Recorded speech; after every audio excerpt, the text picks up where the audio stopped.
Welcome back to Tide Pod on the YouTube home of TideIllustrated.com. Jack Knowlton, Tony Sakalis. We're back for another show on a Friday before another game day. We're in the thick of it now. It is week 2, South Florida week. Probably more appropriate title would be Nick Saban Field dedication week or game, because that is also happening.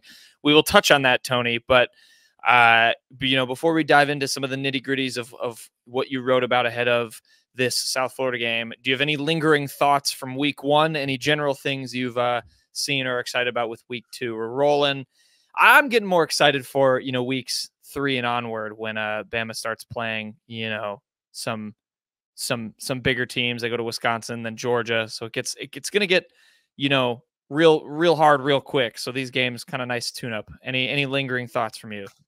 No, I mean, I thought last week was kind of it didn't really show me too much about Alabama. I feel like I knew everything. Like I knew Alabama could make those big plays. I knew Jalen Milroe could make big throws. I kind of like heading into this week almost want to see Alabama struggle a little bit more, or at least have to sustain long drives. I think, you'd want to see that before they play like a better team like Wisconsin or Georgia. So, no, I mean, like there's like, I think the biggest thing you can say about Alabama from week 1 is they just weren't tested enough, which was kind of strange because, I mean, like, I don't think they played an ultimate pushover. I mean, they played a Western Kentucky team that, won 8 games last year. It wasn't a terrible team. It's not like they played like a FCS opponent or something like that. A lot of teams played worse teams than Alabama. And I still think Western Kentucky could end up being decent this year. I just don't think they tested Alabama on the day. So I guess my lingering thoughts would be that I just hope that Alabama gets tested more, just so we're able to kind of see more about Alabama, learn more, because I don't know about you, I just didn't really learn all that much about Alabama. I mean, they looked pretty good in a 63-0 victory. Kind of feels like they didn't get out of third gear. I mean, like really, they didn't have to do much. Even the defense, as pitching a shutout, you can't complain, but even the defense can improve. I mean, like Western Kentucky had a 21 play drive. You don't want to see that. But other than that, I mean, like, there's nothing really to, I guess, complain about. But yeah, I'd like to see Alabama get tested a little bit more. I'd like to see like what they're going to do in a tough situation. Maybe see Jalen Milroe pick apart a defense a little bit more. That being said, I mean, if he's going to score every other play like he did against Western Kentucky, I don't think Alabama's going to complain about that either. So we'll just have to see. But I think, it's overall positive coming out of week 1. Yeah, I was thinking about this, and this is going to sound bad considering my job is to watch a game and report on it. But I'm almost looking forward to a game where it's really, where our stories are going to get dictated kind of by the game. Whereas, I went into Western Kentucky being like, all right, I'm probably going to write about the DBs. Everyone's kind of looking to see how they do. It's a new room in week 1. And that's kind of what I ended up writing about. Keon Sabb got 2 picks. Zabian Brown looked all right on his debut.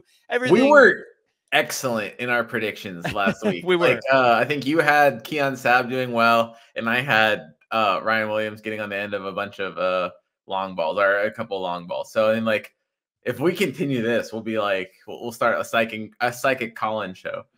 Yeah, everything felt a little bit too smooth in terms of, how the game went down and how we were able to execute our coverage. And as you and I both know, working in this industry, that's not how it works for a whole season, because you have all sorts of chaos that happens in games. So you're right. I think that ties into your third gear. It was kind of just like, all right, Alabama's cruising. Here's what happened. On we go. So we're in week 2 now. And again, Alabama's facing, not a team that is going to roll over on them. Certainly, if you looked at last year and what happened in the typhoon inside Raymond James Stadium, I am grateful I was not yet on the beat and at that game, because that looked absolutely terrible. We got a little bit drenched ourselves before Western Kentucky running into the stadium, so I can't imagine it was fun. That game was equally it was really hot beforehand. I remember I wore a suit for some reason, and I regretted every second of it. And then it was just it suit up.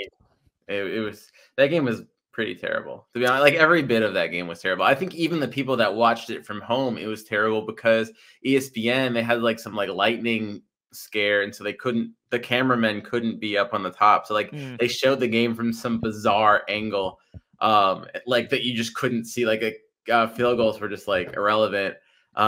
It was just, every bit of that game was awful. I mean, just from every aspect. So the fact that it won't be a monsoon will be an improvement from last year. No matter what Alabama does, like it cannot get any worse. That game was a hard watch. Going back and watching that game, Jack, and if you would have told me that, this team was going to win the SEC and, come a play away from beating the national champion in the Rose Bowl, like I'd have been shocked. Like the Alabama looked just not up to par in that game, and so the turnaround from that one was just insane. So yeah, like I said, like it cannot get any worse. Like if Alabama puts up a worse display this week than it did last year against South Florida, that'll be the most insane thing I've ever covered. There you go. Tony's laid the gauntlet down. Be just an absolute 180 from what we'd experienced with Western Kentucky. I don't think I envision that happening either. But let's talk about South Florida a little bit, because not only, and you wrote about this, do a lot of these players remember that game, the ones who came back, but a few of these coaches, have some experience. Kane Womack's gone up against Alex Golish's offense before. Alabama was kind of torn apart by it. And you mentioned this: 567 yards, 7 touchdowns against Alabama, a Golish-led offense for Tennessee in 2022, and he was the offensive coordinator there. And then you got a quarterback in Byron Brown, who, we talked about TJ Finley last week, another intriguing guy. Last season, 3,292 passing yards, 809 rushing yards. I forgot to fact check this, but I believe the only other quarterback who put up those numbers last year was Jaden Daniels, which I think I remember writing about that too. So that is, I'm going to go with accurate on that, because that sounds familiar to me. So yeah. Yeah. So in another just kind of intriguing team that is going to test Alabama in a few ways. And obviously Alabama looking to respond a lot better than they did in Tampa last year. Yeah, and I don't think Brown's going to be able to move the ball. He didn't really move the ball through the air against Alabama last year. I don't expect him to move the ball through the air again this year. But he's a guy he's slippery. I mean, he broke contain several times during that game last year and really made some plays. I think he ended up with something like 70-something yards, if I remember right, during last year's game. And he's a guy that if you don't wrap him up, or if you just lose contain, he can scramble. He can make plays with his feet. And, South Florida can run the ball really well. So they'll be able to test Alabama in a certain aspect that way. Obviously, Golsh's offense is very fast-paced too, so I think that's going to be a challenge. That's something that both Nick Sheridan and Kalen DeBoer talked about, is just keeping up with the pace. Not Nick Sheridan, sorry. Some of the defensive coaches and Kalen DeBoer talked about is just keeping up with the pace of that South Florida offense.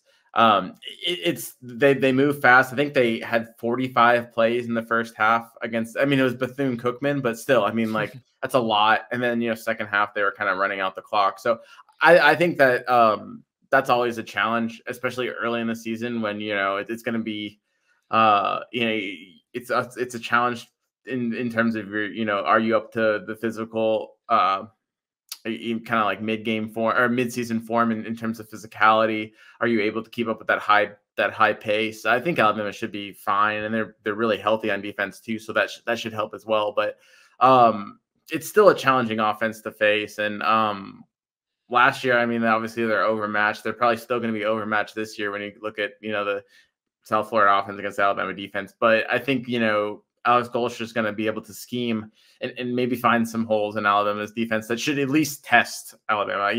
I'd be shocked if they recorded another shutout.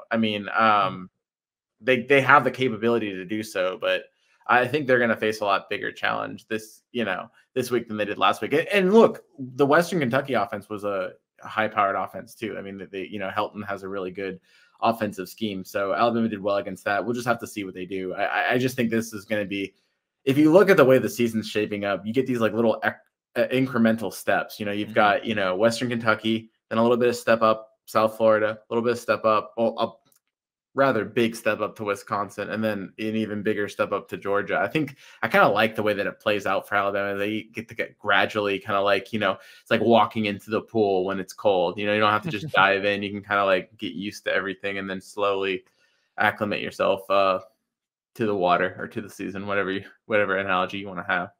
Yeah, I think it's kind of fitting for what we've learned kind of DeBoer is a as a coach is, he's trying to get his players get their feet wet. Kane Womack's talked about that too, with specifically the defenses. They want to rotate a lot of young guys because they see, them being key parts of the rotation when those bigger steps come along. And it's going to be interesting, against some more advanced offense. And we'll get to score predictions later. I have some more questions about the defense and some more things you wrote. But let's talk offense for a second, specifically in the trenches, because there is a certain injury situation that everyone has had their eye on at left tackle for Alabama. Kadyn Proctor, obviously missing the season opener, suffered a injury in warmups, was seen with a sling on after the game. Kalen DeBoer's been a bit optimistic on that though, Tony, but even his backup Elijah Pritchett, maybe having a little bit dings here and there. What's the status at left tackle? What do we think we're going to see on Saturday?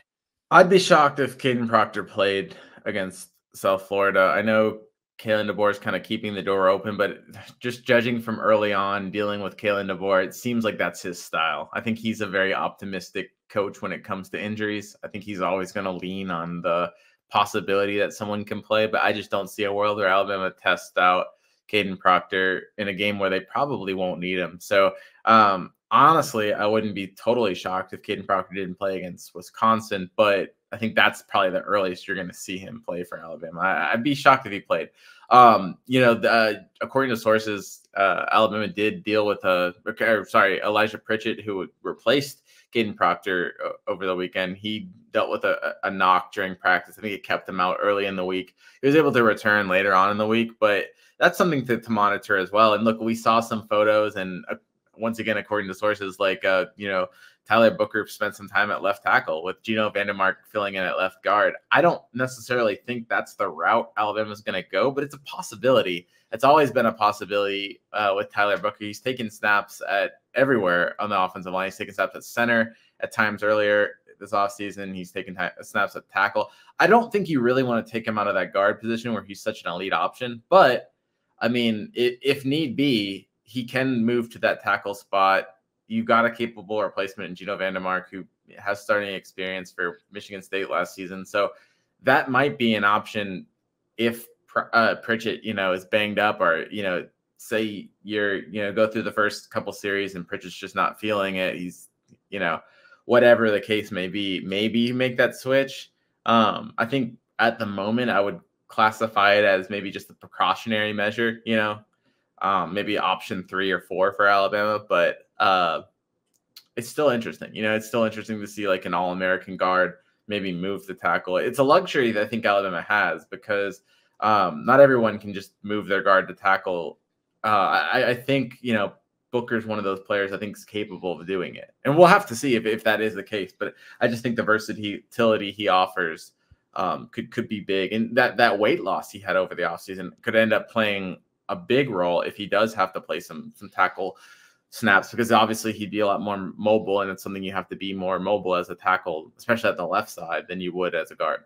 Yeah, I'm curious, if you're making those decisions. I know you mentioned Miles McVay as a name too, who they really like on that offensive line. If you are thinking of going with Booker and then filling Vandermark in, is that something you try against South Florida to see if it works against Wisconsin if you worry that Proctor isn't back, or do you go with McVay against a weaker opponent and then test it out against Wisconsin the next week? Maybe you don't have to worry about this if Proctor doesn't come back. There's a lot of hypotheticals there. I think there's a lot of things to consider. Like McVay struggled against Western Kentucky in terms of PFF grades. I think he had the lowest grade of any offensive lineman on the team. That being said, he didn't have a full arsenal. He didn't have a full, sample size of snaps, but there's a lot of things to consider. I mean, would you maybe move Tyler Booker to right tackle, a position that requires generally a little bit less mobility than left tackle, and then move Will Conformity to left tackle? At that point, are you switching too many things up though? You know what I'm saying? Like Will Conformity's used to playing right tackle. Tyler Booker's used to playing left guard. Do you totally mix them both up by switching them on opposite sides of the line? I mean, ideally if you were to play Booker at tackle, in my opinion, he'd be a better right tackle, and then you'd make Will Conformity your left tackle. But then you're totally switching sides for both linemen. I don't know if that's the smart thing to do. I think really the ideal option is for Pritchett to continue to improve and him to be that backup left tackle while Proctor's out. Because I don't think I think you're kind of robbing Peter to pay Paul if you're taking Tyler Booker from guard to tackle. I mean, obviously you have a capable replacement in Geno Vandermark, but I don't think Geno Vandermark, I guess, no offense to him, but he's just not Tyler Booker at the guard position. I think few people are Tyler Booker. And I think that one of the advantages that Alabama has is having that interior line of Parker Brailsford, Jaden Roberts, and Tyler Booker. That's so elite. I don't think you really want to take that away from Alabama's offense. So you would like it if somebody else was able to step up at that tackle position. So I think that's probably what's going to happen. I think, obviously Elijah Pritchett is the preferred option at tackle, and I would expect him to start, assuming he's healthy. Yeah, so that's what I was going to ask. If you're Kalen DeBoer, to just clean this all up, what do you trot out there specifically against South Florida? Do you just go with Pritchett and then? Yeah. If Pritchett's healthy, he's your guy. I mean, he competed for that spot. He was your left tackle in the spring. He's a 5-star talent. Did he have the best game against Western Kentucky? No, but he was serviceable. And I think one of the things that's just going to make him better is getting more reps. So, yeah, I think if possible, if he's healthy, I think you go for him, because I think that's ultimately your best bet. Let's say like the injury, I don't expect this to happen, but let's say the injury like worsened with Kadyn Proctor and you really have to make a long-term replacement. I don't think you want that long-term replacement to be Tyler Booker at one of the tackle positions. You don't want to take away from the guard spot. So you would want to develop Elijah Pritchett, whether it be for a 2-game period or for a long-term period. I think the extra reps, as long as he's capable and healthy to take them, that's who I would go with.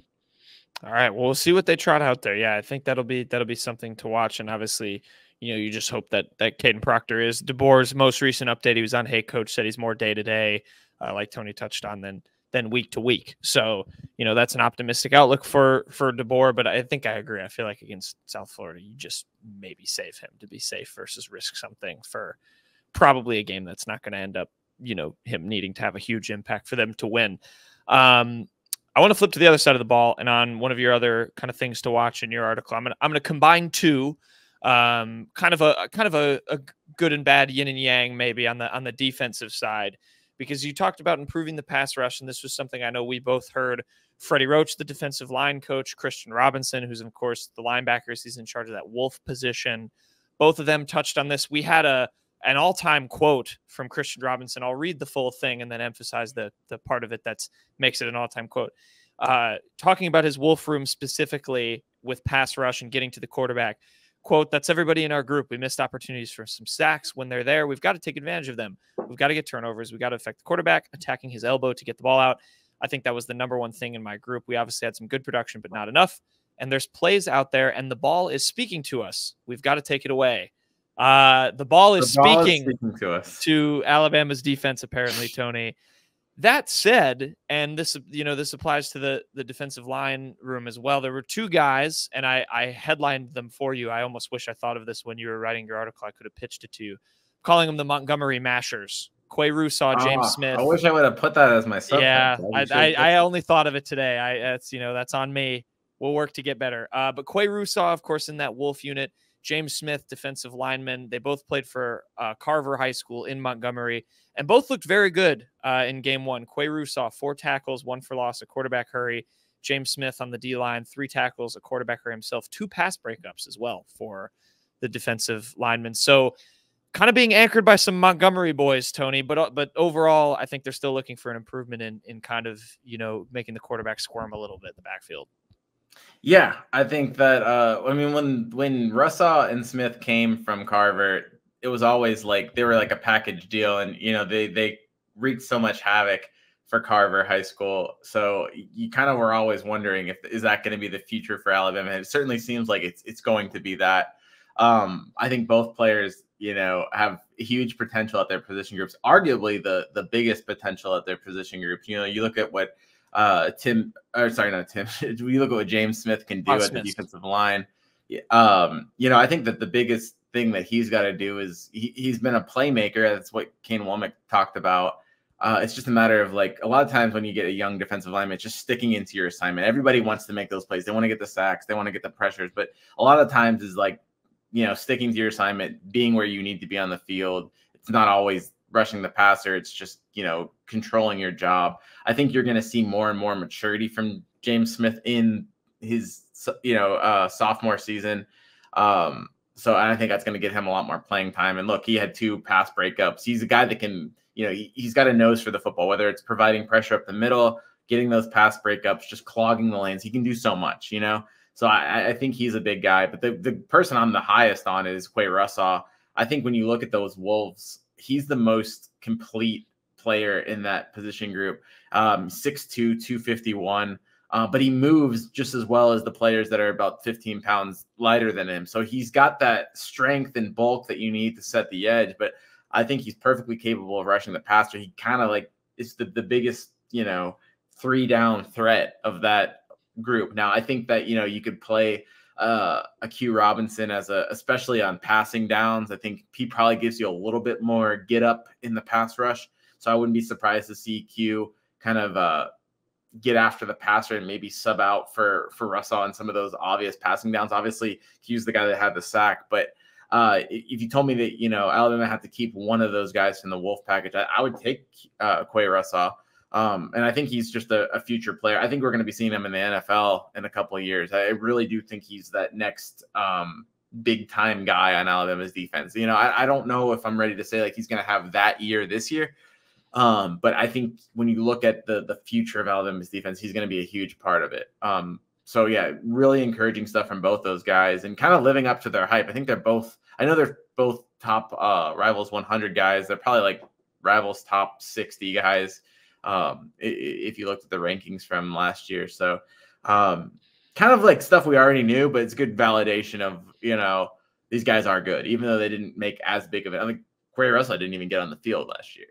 James Smith had a little bit of he worked in the rotation, played 9 games, but I think you're going to see a lot more from both players this year.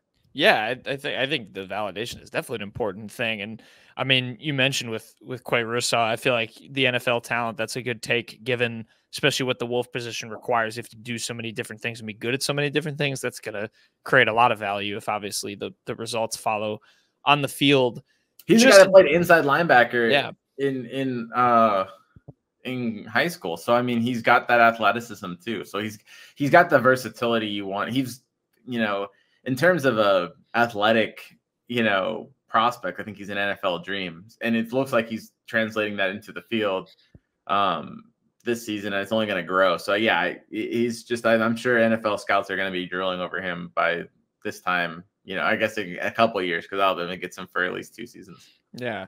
Just in general, when you look at this defense only getting that 1 sack, and that was obviously, it was Q Robinson, another guy in that Wolf room. What are your expectations in week 2? It kind of seems like that's been more of the emphasis. Kane Womack was pretty hard on his defensive unit in general, both with pressures and kind of taking more advantage of some of the takeaways they get. What are you expecting out of maybe the defensive front there in terms of trying to get to Byron Brown and maybe placing more of an emphasis on that? Yeah, I wouldn't be too worried about the lack of pass rush. Western Kentucky they're known for getting the ball out fast. So your pass rushing stats are never going to be good against a team like that. It's just a matter of how you're able to affect the quarterback.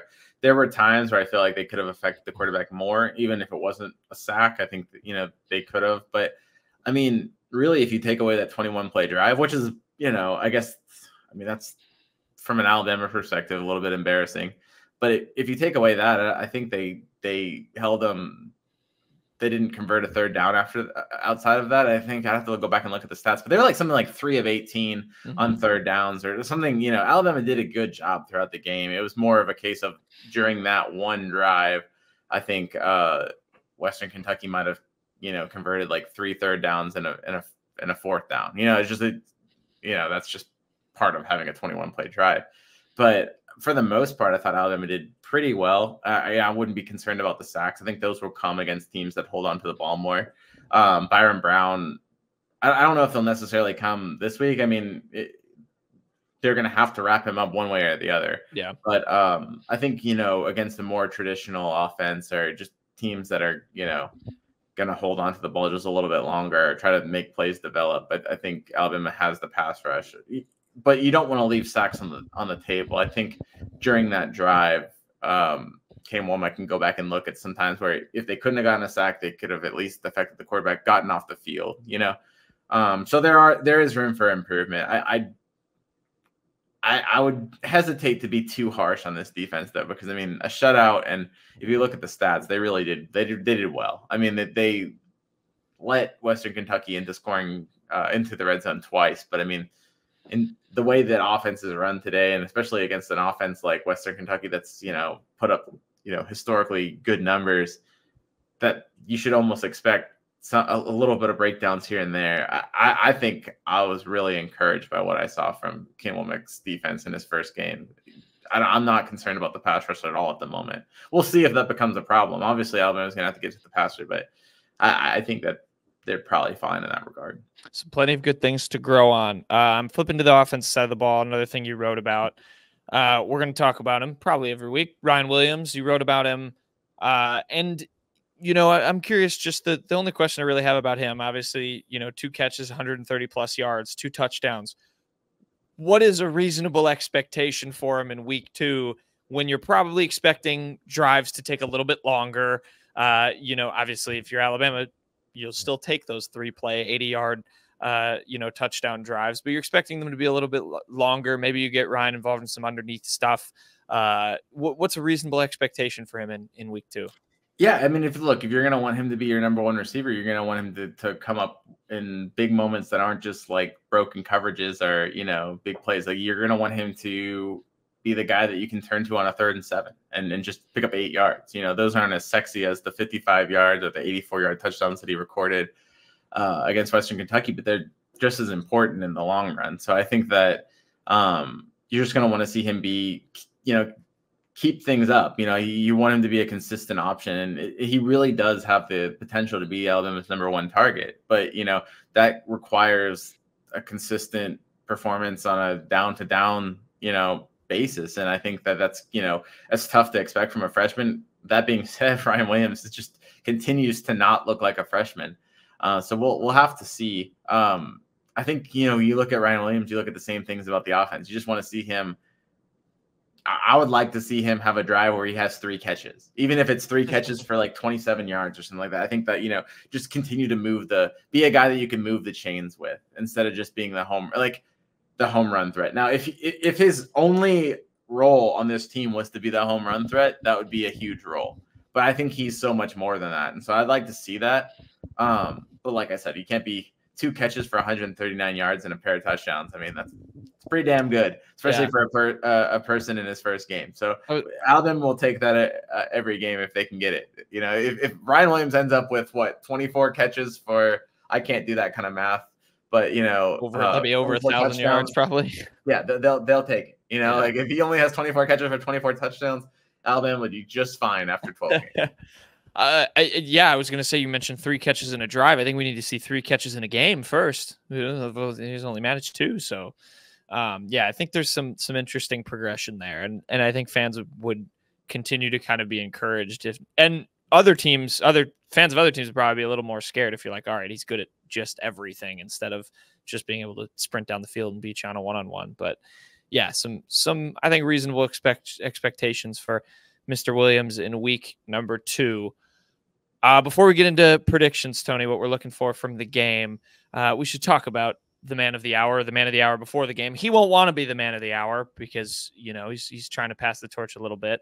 But of course, this game will be the first game played on the Saban Field, not Nick Saban Field.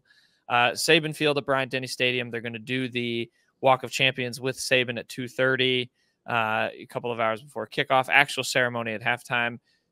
I'll just throw the floor to you because, I grew up a college football fan. A lot of people watching this grew up Alabama fans, and you yourself grew up covering this team. You know a lot more and can understand the lore and just the overall career and person that was Nick Saban. How excited are you to cover this and just be there for that, to see how fans, react and all that stuff? And, just what are you looking forward to with this, we'll say, monumentous occasion? I think it was the first alteration of the playing surface at Bryant-Denny in however many years. I heard that number the other day, but I don't remember it off the top of my head. Yeah. The point I made, I think there's a lot of contention of whether or not Alabama should have dedicated the whole stadium to Nick Saban rather than just the field. But the point I made is Saban's legacy, you can measure it in stats, but the true immortality of Saban's legacy is through memories. And those were made on the field, you know? And so if you look at him, you know, in Bryant-Denny Stadium, you're going to remember the Rocky Block. You're going to remember the, you know, the wild 2014 game against Auburn. You're going to remember, you know, ending Auburn's streak early in his career, you know, winning the Iron Bowl after losing it 6 straight times. You know, like, granted, a lot of Nick Saban's best games were away from Bryant-Denny Stadium, but he did make plenty of moments in Bryant-Denny Stadium. So it's almost kind of fitting that, like, the field's named after Nick Saban. He's been, you know, that's where he does his business. You know, that's where he, you know, that's where he's, you know, made all those memories. So I like that. I think, you know, heading into this game, I talked with a few players of just breaking down their favorite memories of some of those big games. And so that was kind of fun to go back and look at and kind of relive some of those moments. And you know, it really does speak about, you know, the standard and just what Nick Saban meant to this program. So it's a fun read. You know, the honor that Nick Saban's receiving on Saturday is well deserved. I mean, he's the best to ever do it, and he's really just changed Alabama. That, you know, he took over an Alabama team that had history, but was in a little bit of a slump, and revived it into its even past its previous glory, which is crazy because if you look at the history of Alabama, but you know, he really took this university to another level, almost to the extent of, like, you look at Alabama. Like, when you look at Alabama history, it's almost like pre-Saban and post-Saban. You know, I mean, it really is that drastic of a change, you know? It's just, I think it's well-deserved. It'll be nice to see him get the recognition. I don't think this is a surprise to anyone. I think everyone expected Alabama to do this, but it's nice. I don't know how many times people are going to refer to this as Saban Field. I don't think it matters. You know, I think, like I said, Nick Saban has made his mark on this university. It doesn't matter if you give him 1 million statues or you list out the stats before every game or you know, dedicate the field. I mean, like, we're going to remember the moments and the memories that Nick Saban made on this field. And he's made a ton of them. And it's just going to be great to celebrate that from an Alabama perspective on Saturday night. Yeah, I think that was well said. And I really like that take that, you know, it is truly about the field. Like, with him, it was all about the work. It was all about, you know, ignoring the outside noise, ignoring you know, all these external factors, as he always says, and just, you know, putting in the work, and the rest will take care of itself. I think there was a quote you had similar to that with one of those particular games. So definitely read that column. I'm excited too. You know, as an outside fan, this may be hard to believe. You know, I feel like everyone around me growing up, you know, who was a college football fan, it was always cheering against Alabama. And I never thought, you know, just because they're the good team, everyone roots against the team that's the best. You want to see the best fall. And I was always just an Alabama appreciator. I just marveled at those teams and how ludicrously talented they were, how well coached they were.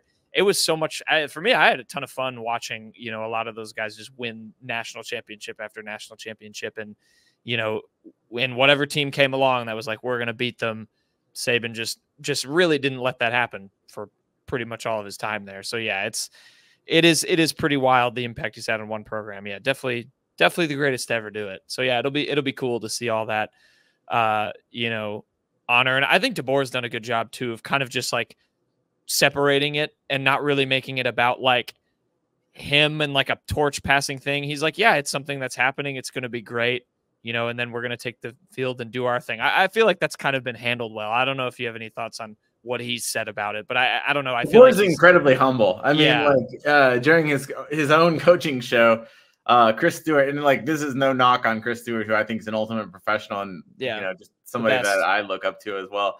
But Chris Stewart accidentally called him, you know, Nick Saban, and Kalen DeBoer didn't miss a beat. He didn't, you know, give him a hard time. It's just, he's the most humble coach. It was bound to happen too, because Chris Stewart had, you know, all those years of having the coaches show with Nick Saban, and so you know, it was just kind of funny to see. But it was also really a good look on Kalen DeBoer, just how he handled that moment and how he realizes the task he's taking and the who he's following, and that it's going to take some time getting used to there being a new coach, and that I don't think he cares about Nick Saban stealing the spotlight in week 2.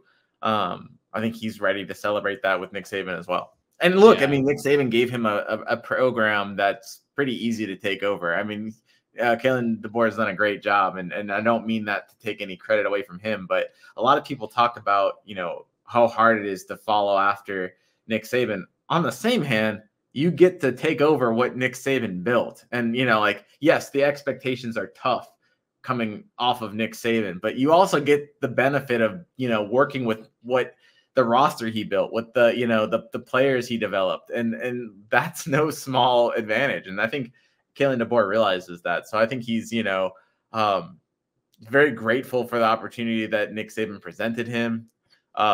And he's ready to celebrate too. I don't think there's any jealousy or any, ill will between, stealing a spotlight or any of that kind of maybe possible distraction. External factor. Yeah. And the no external factors there in terms of that regard. Yeah. Yeah. You think of Nick Saban, I feel like he'll just be like, I want to get off this field as fast as possible and let the focus go back to the product. Because that's always what or he just wants to go to the sideline and kind of like chat up his players and maybe give them some pointers right before, because he's probably watched some film of.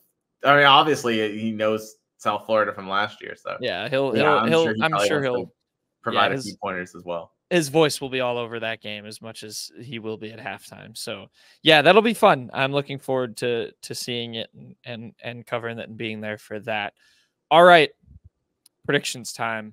Tony, I'll run through them one by one again. We're going to do our score prediction last. The Alabama player who will win the day, so think about that. But then one moment that is going to happen in this game. What are you going for? All right. Wait, we're going right now? This is Okay. This is the first one. I'm going to. I thought we were going to start with some other teams and then end on Alabama. So sorry. Do you want to pick the other scores first? Look, we're rolling. We're rolling right now. All right. I'm going to continue the trend of going with like my preseason picks because I'm pretty confident with them. So I'm going to go Alabama 30, South Florida 10. Okay. I don't know what the spread says about that because I didn't look, but I don't know who I'm picking in terms of the spread. But the other thing I predicted in my preseason projections is that it was going to be a big day for Damani Jackson, who was recruited by Nick Saban and stayed with the team following his following Nick Saban's retirement. So I will I'll go with that, and my prediction will be that I don't necessarily know if it'll be a touchdown like Keon Sabb recorded or Keon Sabb did not record a touchdown. I don't know if it'll be a defensive touchdown or 2 interceptions like Keon Sabb recorded, but I will go with Damani Jackson having at least 1 interception in a big game while Alabama's defense kind of frustrates South Florida in a 30-10 win. Okay, so you're going with Damani Jackson, and then what? Just him to get an interception? Yeah, I'm going to go with him as an interception. I almost want to be bold and say it's going to be returned for a touchdown, but you just never know. So we'll go with just a Damani Jackson interception and a 30-10 win for Alabama. Okay, I like that. It's a player who will win the day.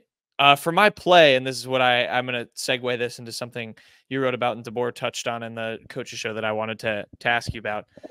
My bold prediction for this game is that Graham Nicholson is going to have to kick an actual field goal and not just extra points. And I mentioned that because DeBoer had an interesting thing, and this is just my excuse to talk about kickers, where, he talked about how Connor Talty was doing the kickoffs. He was letting Graham Nicholson stick with the extra points. And we were talking leg fatigue on the Hey Coaches show. And I was eating that up as a kicker guy and talking about how, he's like, if you got to kick that many kicks in a blowout game, we want to save his leg and we want to save Nicholson's leg for just the field goals. I like that strategy. That made me pleased to hear as a kicker. I don't know if you had any thoughts on that, but that's my prediction.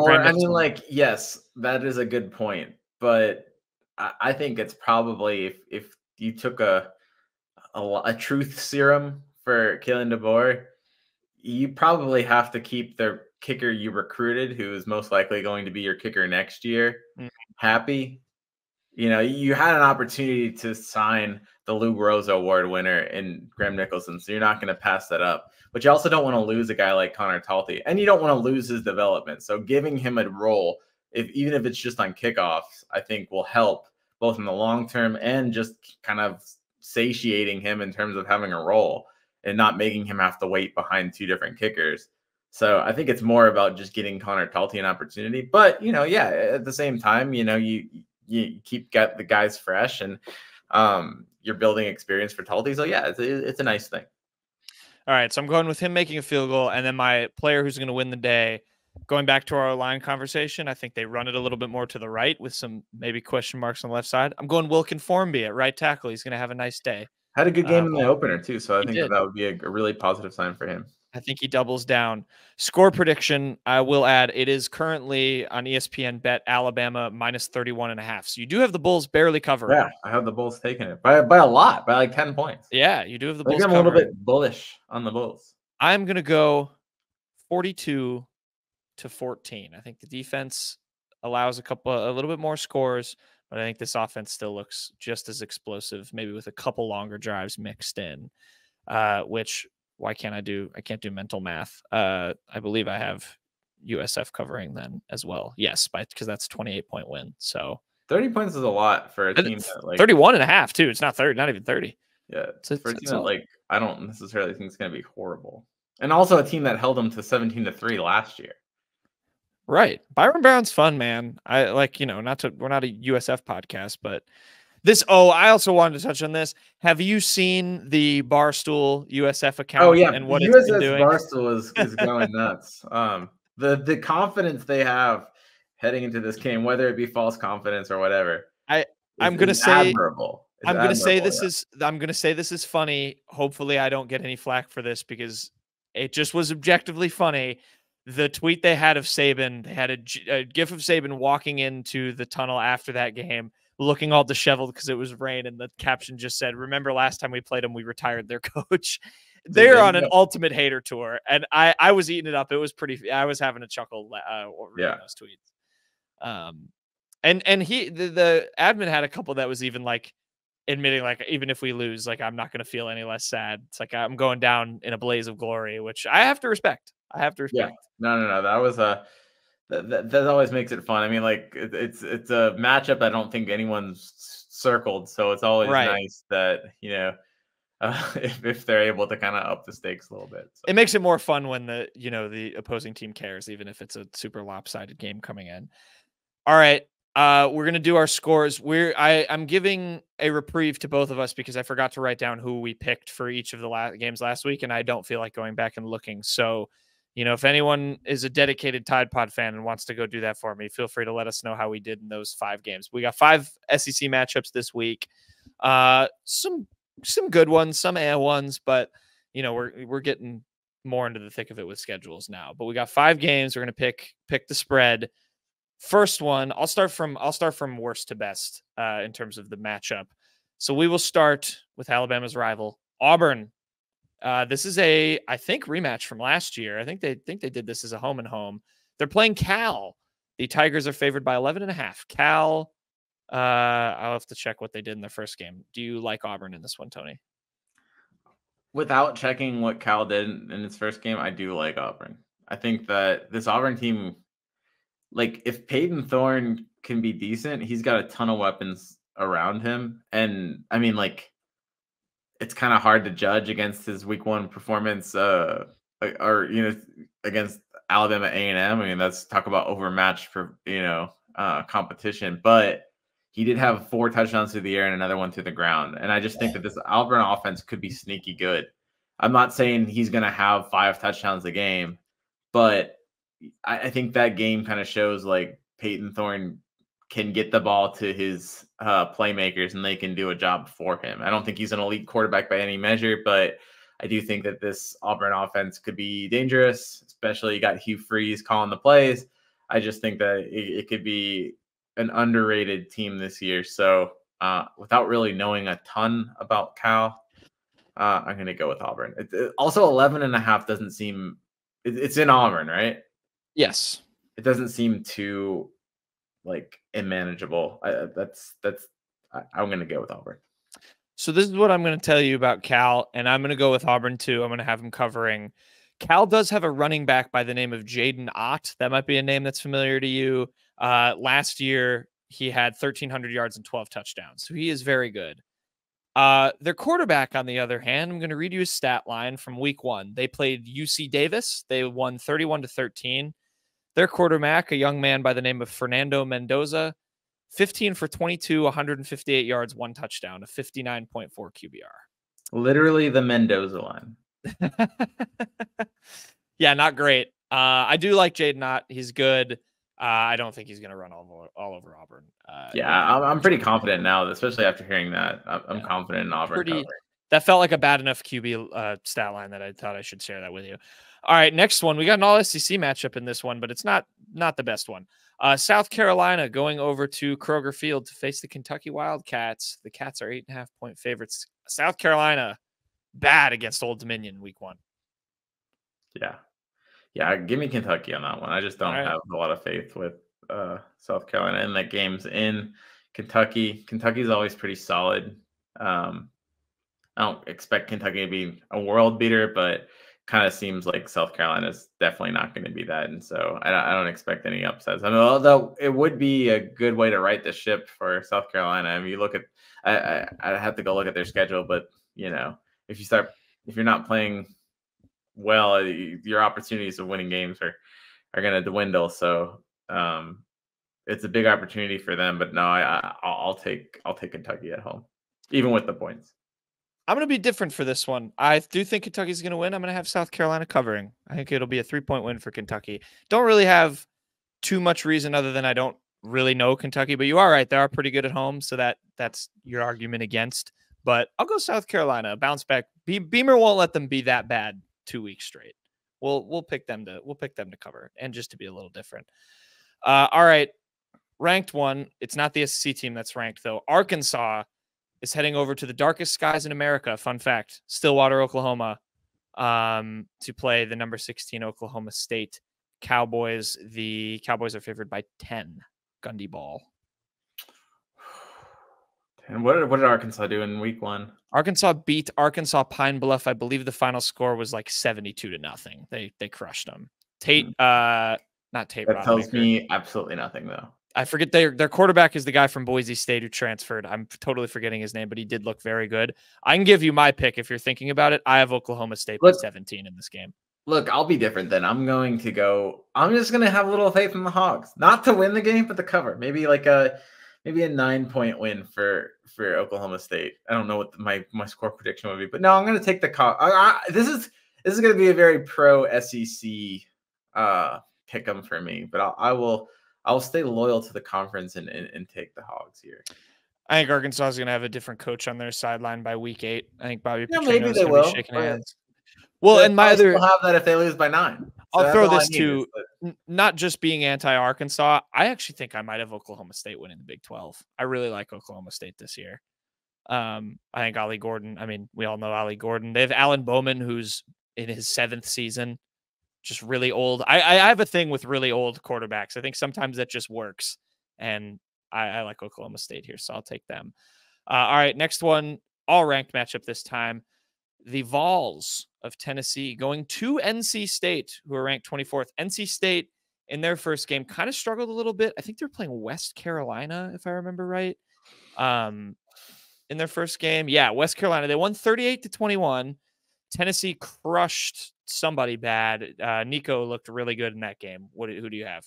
It's them by 9.5. ACC is absolutely hot trash, and so I will definitely, if I'm gonna keep loyal to the SEC, I'll definitely pick Tennessee over pretty much any ACC team you throw at me. So I'm actually, if you follow my picks, Tennessee is the one team I actually have beating Alabama this year. So I'll definitely go with them to beat NC State, who didn't look impressive in week 1. Yeah, Nico got about as much hype as I think you can give for a quarterback who just beat Chattanooga, but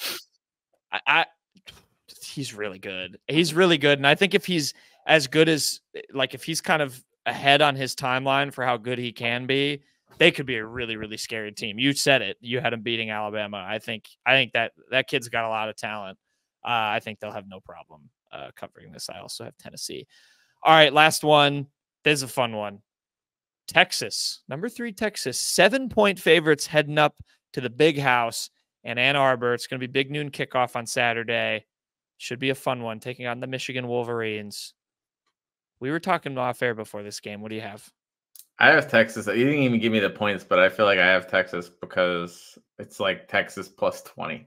I feel like I feel like Texas is gonna handle Michigan. I think the Longhorns are one of probably like a handful of teams that I would call contenders this year. I think you have Ohio State, you have Georgia, you have Texas, you have Alabama, and possibly you have Ole Miss. And those are the teams I feel like are your national title contenders. I don't put Michigan on that list. I think Michigan's got a decent defense. I just don't know what they're going to do on offense. I think the defense will keep the game somewhat respectable, and maybe 20 is high, but I could see Texas winning 31-14 or something like that. You've got them by multiple touchdowns.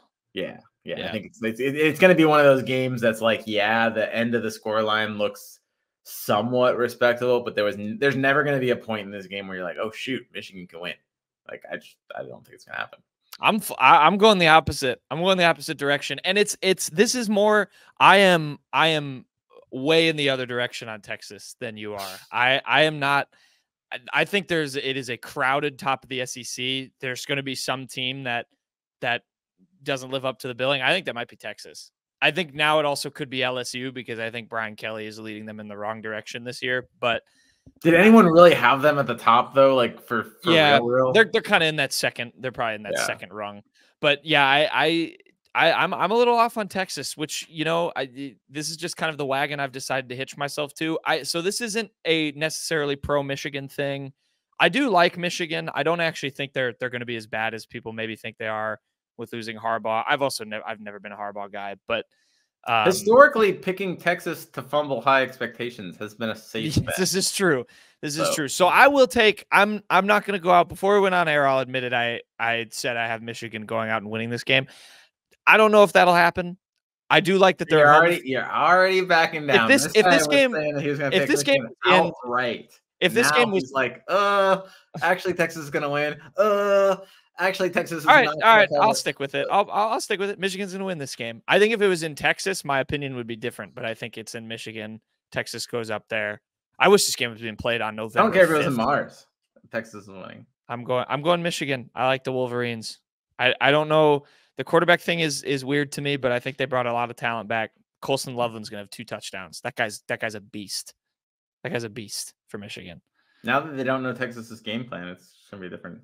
Texas's leading receiver in their first game was a true freshman. He did not have as many yards as Ryan Williams, but his name is also Ryan. It's Ryan Wingo. So there's a fun fact for you. Yeah, that'll be a fun one. We'll see. I'm glad. I have it all written down now. So we will come back. We'll keep track. We'll reveal who won. So we differ. I guess the make or break games. We have a couple. We only agreed on Auburn and Tennessee. Okay. You have Texas, I have Michigan, you have Arkansas, I have Oklahoma State, and I have South Carolina, and you have Kentucky. I'll take it. Yeah. You know what's going to happen is Michigan is going to win, and then somehow Arkansas and Kentucky will both win, and I'll still lose overall, even though I'll have the game I'm hitching my wagon to right. I'll still lose confidence points in total. Yeah, but not because I don't have the energy to do that. Yeah, that's fair. That's fair. All right. There you go. That's our show. We're going to come back. We'll be back. Probably drop a show Sunday recapping the game and how everything goes with the Saban dedication and all that. Get to Tide Illustrated. We have 2 features, 2 feature Friday for everybody. So subscribe there. Go read those. Subscribe here. We'll drop the post-game presser, interviews with players, all that stuff after the game. And we will see you next time.